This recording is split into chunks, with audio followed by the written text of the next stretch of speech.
Hello दोस्तों, आज मैं आप लोगों के साथ एक गरीब किसान की कहानी साझा करने जा रही हूँ। किसी गांव में एक किसान रहता था।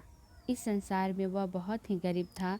उसके पास ज़मीन का एक छोटा सा टुकड़ा था जिस पर वह खेती करता था। उसका गुजारा अत्यंत कठिन तरीक़ों से होता था। एक दिन सूरज की गर्मी चरम सीमा पर थी, परंतु किसान हमेशा की तरह खेत में काम कर रहा था। पसीने से लथपथ किसान बुआई के लिए खेत जोत रहा था। इसी बीच खेत में खुदाई करते समय ज़मीन से एक बड़ा सा लकड़ी का बक्सा मिला। किसान ने सावधानी से बक्से को निकाला। पहले तो उसके समझ में नहीं आया कि बक्से का क्या करें। आखिर उसने बक्से को खेत के बाहर रख दिया। उसे साफ करके जो रोटियां वह घर से लाया था वह बक्से में रख दी और अपने काम में जुट गया। दोपहर को जब वह खाने के लिए रोटियां निकालने के लिए बक्से के पास गया तो हैरान रह गया। उसमें रोटियां ही रोटियां भरी गई हुई थी। तब किसान को पता चला कि वह जादुई बक्सा था। उसमें जो भी चीज़ डालो उसका 80 गुना होकर बाहर आता। जैसे एक मूंगफली का दाना डालो तो तुरंत उसमें से 80 दाने निकल पड़ते। किसान ने तृप्त होकर खाना खाया और उसके बाद किसान संतुष्ट होकर बक्से को घर ले आया। बक्सा मिलने के बाद किसान बहुत खुश था। उसे लगा कि उसके सब दुख अब दूर होंगे। वह लालची नहीं बल्कि धैर्यवान व्यक्ति था। उसने बक्से का दुरुपयोग नहीं किया।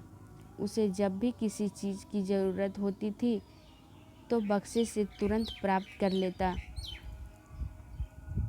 समय गुजरने के साथ साथ उसके बक्से के बारे में गांव के ज़मींदार को पता लगा। ज़मींदार बेहद लालची था और उसे लगा कि ऐसी ही जादुई चीज़ पर तो उसका अधिकार होना चाहिए। उसके आदेश पर ज़मींदार के लठैत किसान को पकड़ कर ले आए। उसने किसान को धमका कर कहा, बक्सा जिस भूमि से मिला है वह मेरी ज़मींदारी में आती है, इसलिए बता उस बक्से पर किसका अधिकार बनता है। किसान बोला, यह ठीक है हुजूर की यह भूमि आपकी ज़मींदारी पर आती है, पर बक्सा जिस खेत से निकला है उस पर मैं खेती करता हूँ, अतः इस बक्से पर मेरा अधिकार बनता है। किसान गिड़गिड़ाया, लेकिन ज़मींदार ने बहुत धमकाया। बक्सा पाकर ज़मींदार बहुत खुश हुआ, मगर किसान का रो रो कर बुरा हाल था। ज़मींदार की अब चांदी हो गई। वह जो चाहता बक्से में डालता और उसे कई गुना पाकर खुश हो जाता। कुछ लोगों ने जादुई बक्से की खबर मंत्री जी के पास पहुंचा दी। पहले तो उसे विश्वास नहीं हुआ, फिर उसने अपने विश्वस्त सेवक को बक्से की सच्चाई परखने के लिए भेजा। वहाँ जो उसने बक्से का जो जादू देखा तो वह मंत्री के पास जाकर सारी सच्चाई बता दी। मंत्री ने ज़मींदार को बुलाया, फिर उसे डराते हुए कहा, हमें पता चला कि तुम्हारे पास एक जादुई बक्सा है, उसे तुरंत हमारे हवाले कर दो। इसी जादुई बक्से को हाथ से निकलते हुए देखकर ज़मींदार की हालत ख़राब होने लगी। उसने मंत्री जी से बहुत विनती की, पर मंत्री नहीं माना। बक्सा पाकर मंत्री मतवाला हो गया। विरोधियों को यह अच्छा मौका मिल गया। उन्होंने बक्से के साथ साथ मंत्री के निकम्मेपन की खबर भी राजा तक पहुंचा दी। बक्से की बात सुनकर राजा अधीर हो गया। वह अपने सेनापति के साथ मंत्री के घर जा पहुंचा। उसने कहा, देश की सारी ज़मीन राजा की होती है, इसलिए जादुई बक्से पर भी उसी का हक है। मंत्री ने बिना देरी किए बक्सा राजा को दे दिया।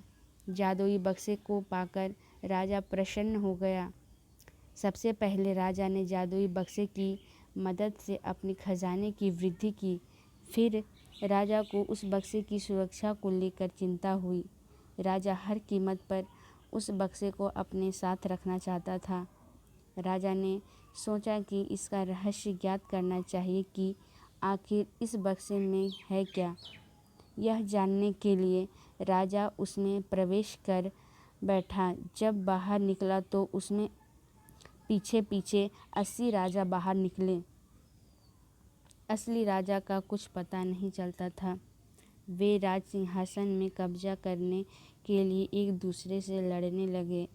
यह जानकर किसान को बेहद दुख हुआ। वह अपने आप को कोसने लगा कि कितना अच्छा होता कि मैं बक्से को ज़मीन में ही गाड़े रहने देता। धन्यवाद। मिलते हैं आप लोगों के साथ अगली वीडियो में। धन्यवाद।